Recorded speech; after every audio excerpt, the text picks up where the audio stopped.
I'd like to begin with a poem. Remember the first day of freshman year, when you were nothing but a name and a dot on the map at the front of the hall.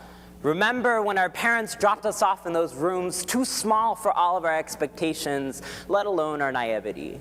Remember when you told me that you weren't sure, but you were pretty sure, that you were going to declare a double major in philosophy and English because you cried the first time you read The Perks of Being a Wallflower, and we both shared a secret and unquenchable lust for bad science fiction.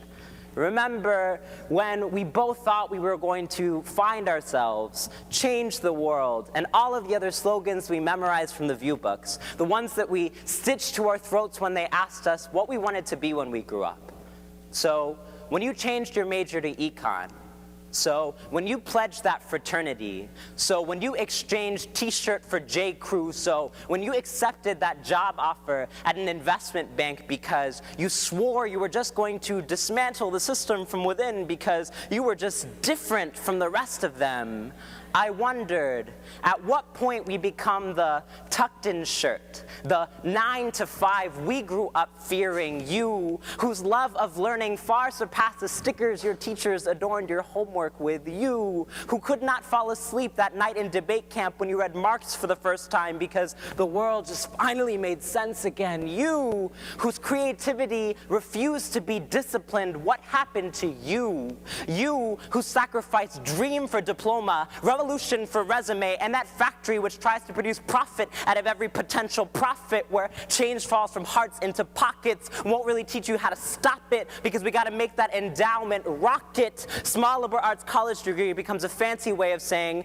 can spend 8 hours designing PowerPoint slides, or will sacrifice all promises for promotion, or can seduce potential business clients by quoting classic literature I read in college. So what if the best way to dominate a world is to pretend that you are saving it? So what if this education was really about teaching us how to become so ignorant that we forgot how to think for ourselves? You, the 20-something-year-old idealist gone corporate, in your first suit throwing theory at a wall that will swallow you up and spit you back out on the street, discharged like the cold hard cash of an ATM machine, your heartbeat reduced to a series of transactions. I almost thought that when you hugged me goodbye you would ask me for a receipt, proof of purchase for a friendship you only consumed when it made sense for your career trajectory. I'm sorry I did not make the cut for the walking resume you mistake as body, but I still want to believe in you because I want to believe in the power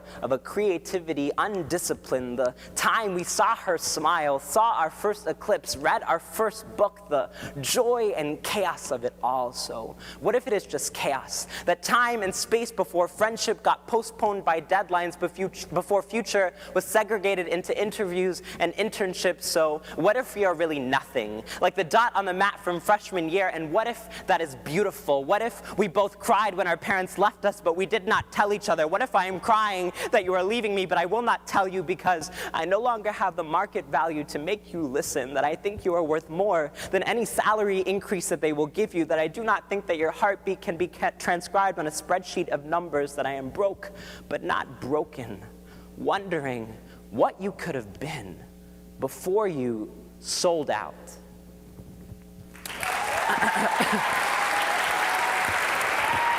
Thank you, thank you. In the spirit of full disclosure, I'm here to recruit you. This is not a recruitment interview like the ones your career centers have prepared you for. I do not care where you went to school nor what you majored in. These things are no longer relevant in a world where we are losing some of our most creative and dynamic minds to the epidemic of success. This is not the crisis that they will tell you about on the news, that the economy is tanking, the world is at war. This is something far different. Too many things are working too well. The government isn't broken, it's working. Our universities are not broken, they are perfect. Our generation is not apathetic, it is flourishing. This means that you are not actually an innovator, a leader, an exceptional student, or all of the other medals they have placed around your neck. These are merely accomplishments you've been taught your entire life that define your self-worth.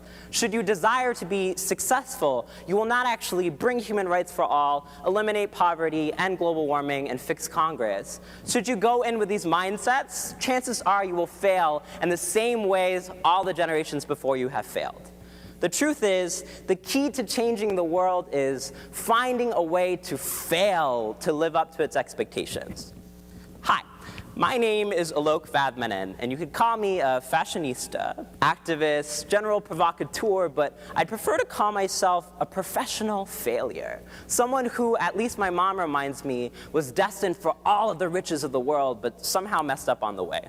You see, I grew up in a comfortable middle-class Indian family where the expectation was that I'd grow up and become some fancy-schmancy academic. With 2 PhD parents, the bar was always set high.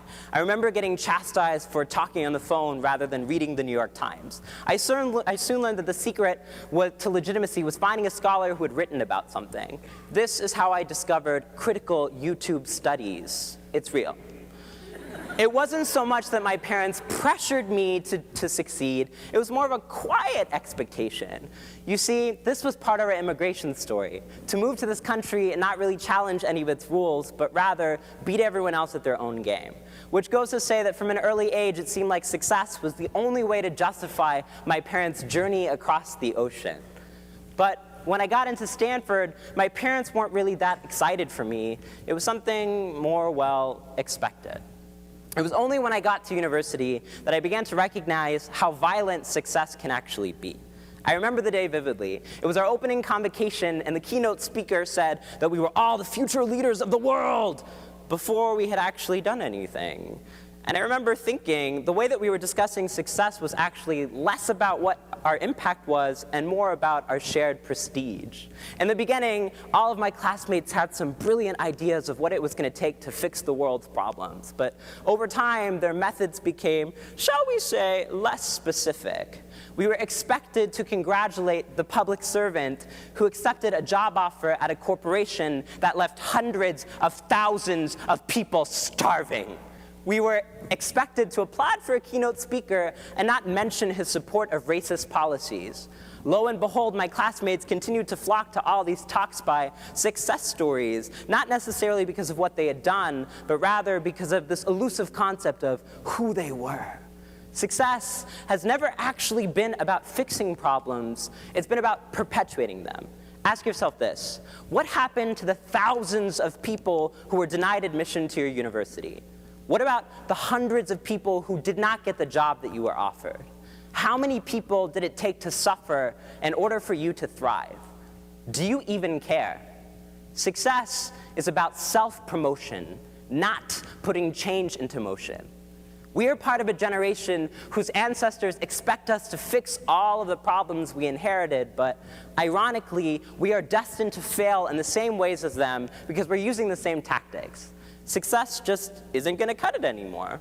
Ask yourself this: if all of the best universities really produce the most successful leaders, then why do we still live in a world of corruption? If all of the success stories were really successful, then why do we still live in a violently unequal world? I think it's time we broke up with success, or at least how we've currently defined it. Okay, I get it. This is like super awkward. Success feels good, and I'm asking you to feel bad about it. It's like, what would it have felt like in 2nd grade after you wrote your first love poem, and your teacher gave it back and said, you failed? It would be pretty awkward. I understand. I didn't always think this way. It took me failing and recognizing how beautiful that was to really understand. In 2011, I had the opportunity to organize with the transgender movement in South Africa. I was there to research the disconnect between progressive legislation and the experiences of violence on the ground. Naturally, being the type A model minority I was, I obtained the best research grants, got critical and cutting-edge interviews, and generally felt like I had come up with a theory to fix the violence. I returned to the US to continue to write my thesis, but in the process I got an email from one of my colleagues that one of my research participants had died. Her name was Kim. I had just read her interview the day before. What is the point of a thesis written in a language inaccessible by the very people it's about? What is the point of a thesis and a researcher who's familiar with the names of theories, but not actually the names of her own neighbors? Who is invited to speak about a movement and who must die for it. I was so concerned with being a successful researcher that I glossed over the parts of the work that were the most important. The hard and invisible parts of building trust, empathy, and solidarity. I shared an office with Kim for 2 months, and I cannot tell you what her favorite color was, where she lived, and what made her weep for joy. The only parts of her that were important were the parts of her that fit into my own analysis. Success is a violent and manipulative process. The thesis committee didn't care about my ability to create research that was actually relevant to local organizers, let alone my ability to end violence in South Africa. If anything, my research would have perpetuated violence so that future generations of researchers could come and study it for their own job promotion. Let's call that a success story. So I deleted Kim's interview, I changed my topic, and I started thinking. Even though I had failed at becoming an academic, I had succeeded at becoming a better human being. Failure in its own way is a different form of success, which means that every single problem in the world can actually be reconsidered as a successful implementation of an idea. The persistence of racially segregated schools reveals the success of institutionalized racism. The crisis of student debt indicates the success of a foolish logic that we should have to pay for our educations rather than be entitled to them. The persistence of violence against queer people is indicative of the clout of a currency of intolerance. These issues are not problems. They are success stories. They are victories. This means that the system is not broken. It is working.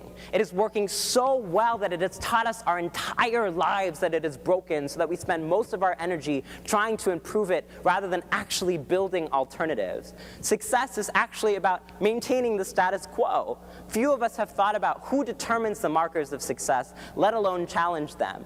Because we've allowed the crisis of success to go unregulated, we find ourselves in a peculiarly awkward position, celebrating every new success story while, by and large, the world continues to get more unequal, more unhealthy, and more unbearable for the majority of people. Those of us interested in intervening in these problems can no longer revert to success. We need a new way to understand and relate to our work, a way that's less selfish and superficial. And to most people, this method might be thought of as failing. And to some degree, I think that they're right. We are failing to accept a world of injustice. We are failing to buy into the myth of progress. We are failing to leave one another behind, so I encourage you to fail more. Think about how they've stolen your passion from you and grafted it into a career trajectory oriented towards success and not necessarily substance. Think about what that success will actually realize for people beyond yourself. And what I hope you will find is that by failing, a whole new world of possibilities will open up for you. Like the time I failed and remembered how to love strangers, that in our own drive to succeed, we neglect the millions of potentials for change around us. This is often the most transformative and exciting work. Work like building relationships with neighbors, cooking, making art and movements, and all of the other millions of skills that will never have a place on your resume. This is what I'm asking you to do. Think about the parts of your day that you do not tell people, the gray areas that do not make it into your interviews or resumes. This is the most important part of your identity. Major in that feeling. Recently, I have been trying to reconsider all the parts of my life I used to think were insignificant and find beauty in them. These days, the most important work I do as an activist is actually not that glamorous. It's about entering data in spreadsheets, organizing food for meetings, listening to people's stories, and calling my mom every single night. And these things are not going to change policy, give me a diploma or an award, but I think that they are doing the slow work of tearing at the fabric of our culture, and this is what I think it's going to take to change the world.